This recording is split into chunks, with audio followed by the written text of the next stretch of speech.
Los Angeles shimmered under the January 2025 sun, a city of dreams and dramas where legends like Sylvester Stallone still reigned. At 78, the man who'd punched his way into Hollywood history with Rocky was gearing up for a rare late-night TV appearance on Jimmy Kimmel Live. The gig was set to promote the new season of Tulsa King and his family reality show, The Family Stallone.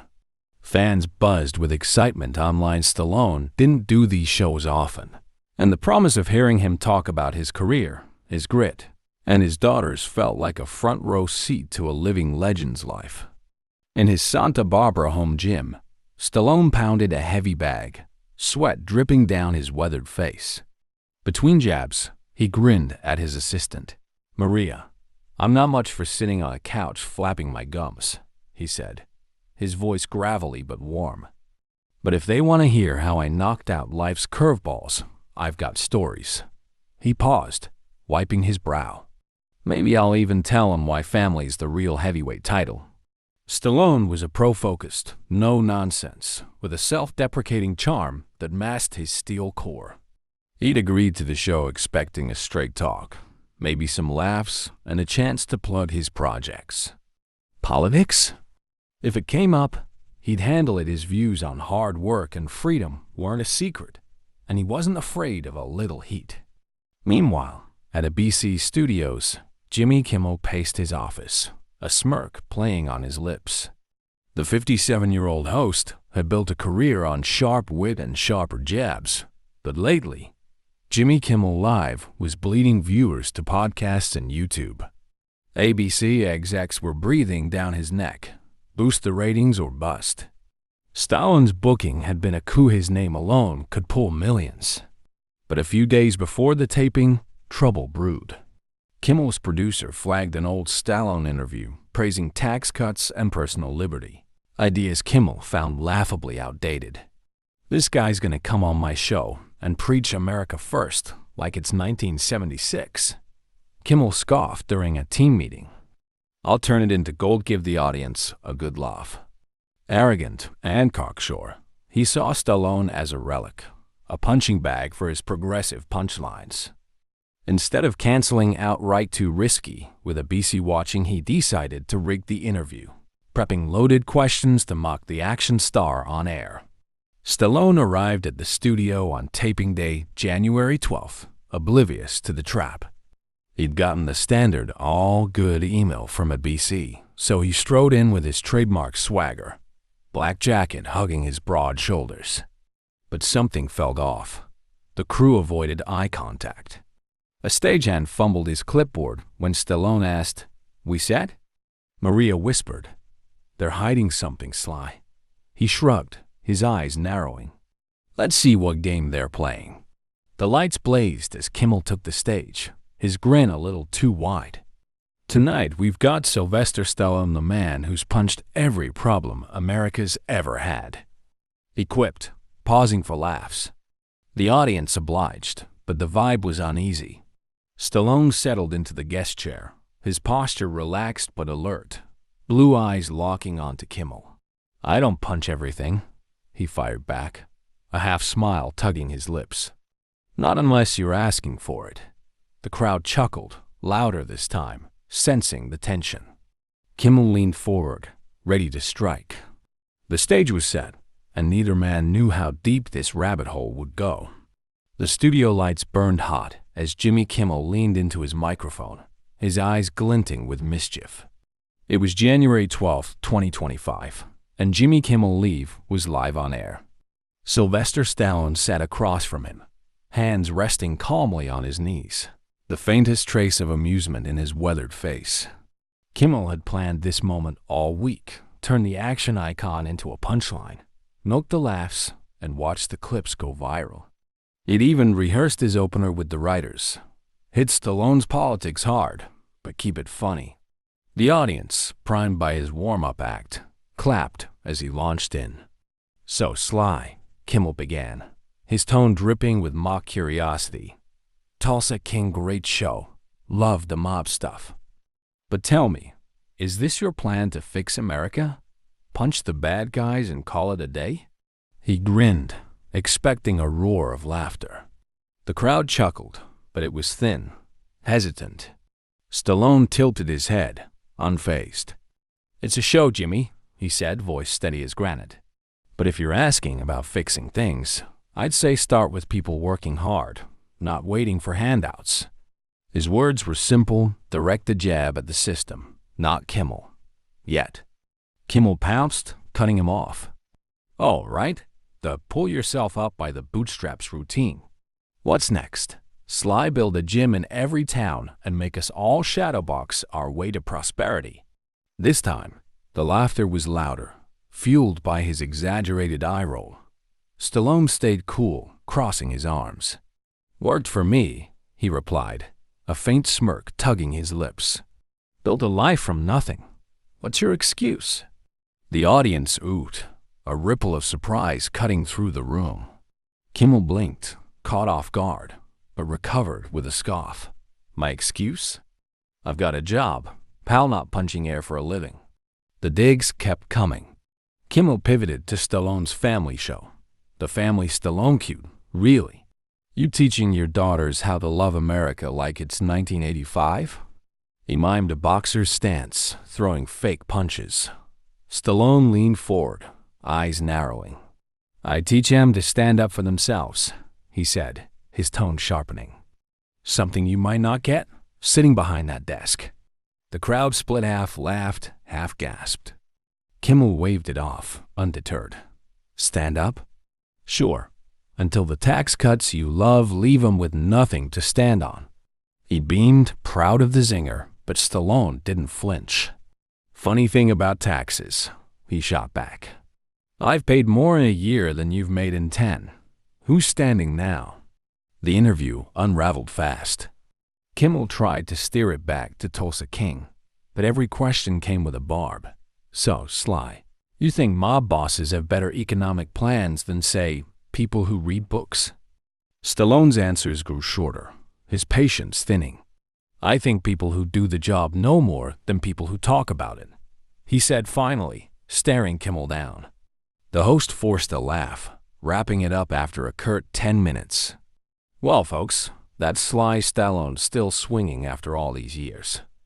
The applause was polite, but the air felt heavy, awkward. Backstage, Kimmel smirked at his producer. Nailed it. He didn't know what hit him. He was wrong. By midnight, X lit up with outrage. "Kimmel just turned Stallone into a punching bag, disrespectful as hell," one user posted, racking up thousands of likes. Another tweeted, "Stallone's a legend who fought for everything. Kimmel's a clown who fights with words he can't back up." Hashtag respect. Stallone trended within hours, clips of the interview spreading like wildfire. Fans didn't hold back. Sly built an empire with sweat. What's Kimmel built besides a late-night soapbox? Casual viewers piled on too. "Thought it'd be funny, but it was just mean," one wrote. Kimmel's lost it. The next night, Kimmel doubled down, oblivious to the storm. "Sly's fans are mad, huh?" he quipped on air. "Guess they didn't like me sparring with their champ. Maybe he'll send Rocky after me." The studio laughed, but online, the backlash grew. "Keep digging, Jimmy," a viral post read. "Stallone's still standing. You're not." ABC's execs noticed the chatter but brushed it off. Ratings were steady, for now. Kimmel lounged in his dressing room, sipping coffee, convinced he'd won round one. He didn't see the knockout coming. A week after the disastrous Jimmy Kimmel Live interview, Sylvester Stallone sat in a dimly lit Austin studio, facing Joe Rogan across a cluttered desk. It was January 19th, 2025, and the Joe Rogan Experience was about to drop a bombshell. Stallone, still buzzing from the Kimmel fiasco, had accepted Rogan's invite, not to whine, but to set the record straight. His black cap pulled low, he leaned back in the chair, exuding the quiet confidence of a man who'd faced worse than a smug talk show host. Rogan, grinning ear to ear, kicked things off. "Sly man, what the hell happened with Kimmel?" "Sly man, what the hell is for news?" That clip's everywhere. Stallone chuckled, a low rumble from his chest. You saw it, huh? Guy invited me to his house, then tried to knock me out with cheap shots. I'm not mad. Joke, just surprised he thought it'd work. His tone was calm, almost philosophical, but his words carried weight. Rogan leaned in, eyes wide. Cheap shots is right. He was jabbing at your politics, your movies, like he wanted a fight. What's your take? Stallone shrugged, cracking his knuckles. I don't care if he disagrees with me. I've got my views, work hard, keep your word, protect what's yours. But he didn't ask me about that. He just swung, figuring I'd duck. He paused, smirking. I don't duck. The 2-hour podcast unfolded like a masterclass in resilience. Stallone didn't rant, he dissected. Kimmel thinks I'm some dinosaur who punches problems away, he said, sipping water. Fine, but I built Rocky from scratch, wrote it, fought for it, won with it. What's he built lately? A monologue? Rogan burst out laughing, slapping the table. Holy shit, Sly. He thought you were a punching bag, but you're the damn champ. Stallone nodded. If he'd asked about Tulsa King or my girls, I'd have talked all night. Instead, he made it a circus. His call, not mine. The episode hit YouTube at midnight. By morning, it had 5 million views, dwarfing Kimmel's monthly numbers. Fans flooded the comments. Stallone just buried Kimmel without breaking a sweat. Another wrote, Sly's got more class in one sentence than Jimmy's had in 20 years. Hashtag Stallone Strong exploded on X, alongside clips of Stallone's best lines. One viral moment him saying, I don't need his chair to prove who I am, spawned memes of Rocky Balboa staring down a flustered Kimmel. Even Rogan tweeted, Sly's a beast. Kimmel picked the wrong fight. Kimmel couldn't ignore it. On his next show, January 20th, he tried to laugh it off. So, Stallone ran to Joe Rogan to cry about me, he said, smirking. Guess he needed a bigger mic to feel tough. Maybe he'll send Rambo after me next. The studio audience chuckled, but it was forced, thinner than before. Online, the jab flopped hard. Keep digging, Jimmy, one ex-user posted. Sly's winning, and you're whining. Another added, Rogan's mix bigger, 'cause people actually listen. Your show's a ghost town. Hashtag Cancel Kimmel crept into the top trends, fueled by fans and casual viewers alike. Kimmel's not funny anymore, a viral thread read. He's just bitter. The media smelled blood. Variety ran a piece titled, Stallone's Rogan Rebound Leaves Kimmel Reeling, noting how the podcast's raw honesty outshone Kimmel's scripted snark. The Hollywood Reporter called it a masterstroke. Stallone turned a cheap shot into a knockout. Critics pointed out the numbers. Kimmel's last episode pulled 1.2 million viewers. Rogan's with Stallone hit 10 million in 48 hours. ABC execs huddled in a tense meeting, one slamming the table. Jimmy's turning this into a PR nightmare, he barked. Stallone's a draw. Why'd we let this happen?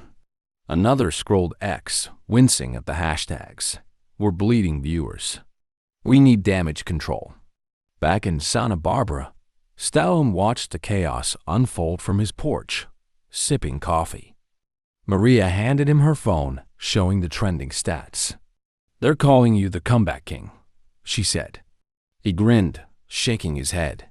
I never left, kid. Just picked the better ring. He hadn't planned a war, but Kimmel's arrogance had lit the fuse. Now, the host's smug gamble was crumbling, and Stallone's counterpunch had landed square. The question was, how long could Kimmel stay on the ropes before a BC pulled the plug?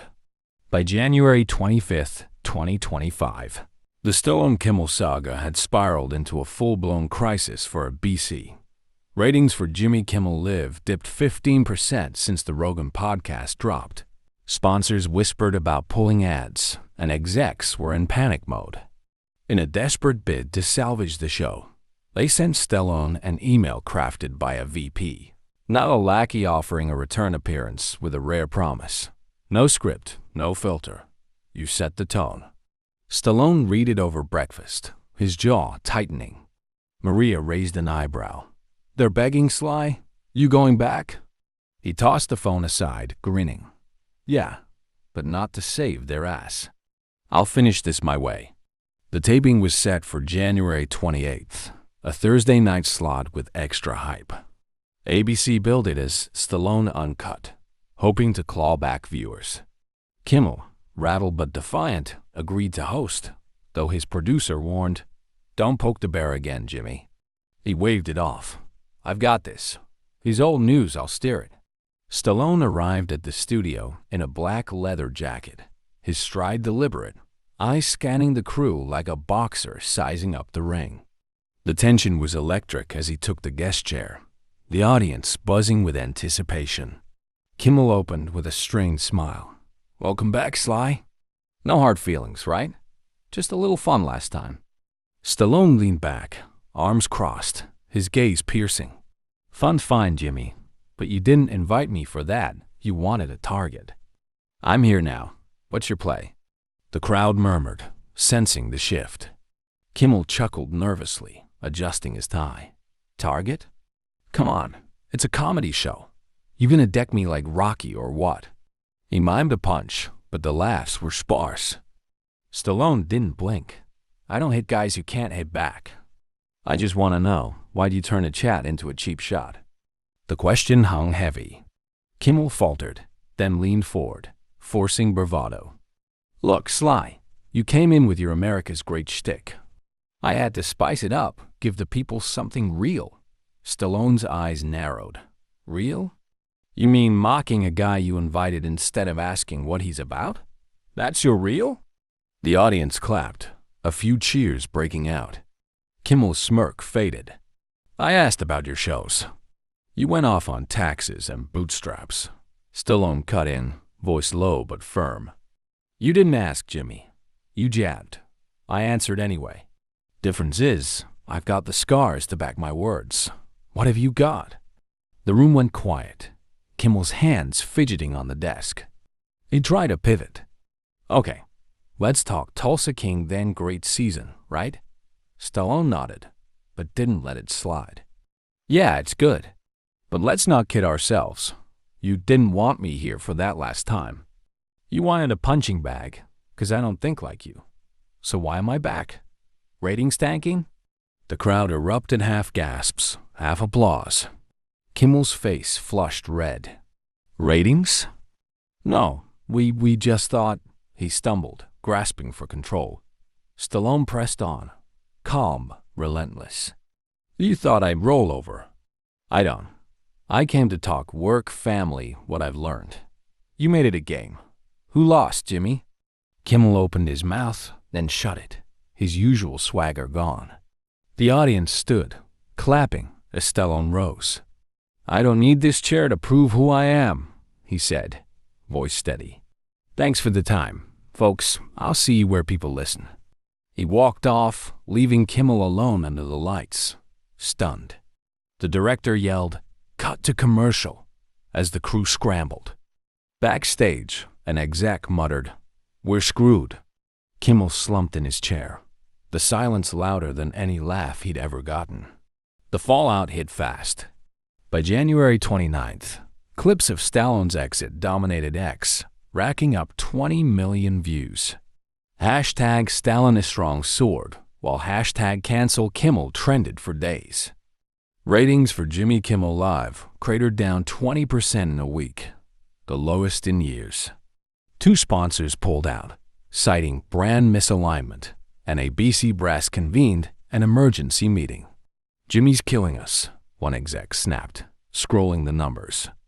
Stallone turned him into a punching bag. By April 2nd, the network announced Kimmel would take a break after his May sweeps, a flimsy cover for a likely axing before his 2026 contract end. Online, fans gloated. Sly knocked him out without a fist. Stallone, meanwhile, thrived. His Rogan appearance and the Kimmel takedown cemented him as a straight-talking icon. Invitations flooded in Gutfeld. Podcasts, even a Netflix special. Tulsa King hit record streams, and the family Stallone gained a new wave of fans. He didn't gloat, though. On April 5th, he posted on Instagram, "I went to talk, not fight. They picked the wrong round. Thanks for standing with me." The simplicity fueled his legend. His gym video from weeks earlier still circulating with captions like, "Rocky never quits." For Kimmel, the road was grim. His show limped on with guest hosts, but the damage was done. Viewers had tired of his preachy tangents. Jimmy Fallon's goofy skits outdrew him, and Greg Gutfeld's biting humor crushed him in the ratings. ABC execs debated a rebrand, but insiders leaked they were scouting younger talent, someone to ditch the politics and bring back fun. Kimmel's legacy, once golden, now felt like a relic of a fading era. The story rippled beyond the two men. Late-night TV's decline accelerated as audiences flocked to platforms like YouTube and Spotify, where Stallone's next move an unfiltered Gutfeld. Spot drew 3 million live viewers. He'd sidestepped Hollywood's rules, proving authenticity trumped scripted snark. Kimmel's misstep became a case study. Variety ran, "How Stallone Exposed Late Night's Weakness," noting how he'd turned a jab into a cultural shift. What lingered was the lesson. Kimmel's arrogance, thinking he could mock a titan and walk away, crumbled under Stallone's quiet strength. The action star didn't need a studio to shine. He'd built his name on grit, not gimmicks. For ABC, it was a wake-up call, adapt or sink. For Stallone, it was a launchpad, his next chapter unfolding where fans, not execs, called the shots. As one ex-post put it, Sly didn't just beat Kimmel, he beat the game. Jan 2025 would be remembered not for a talk show spat, but for the day a legend reminded the world, real wins out.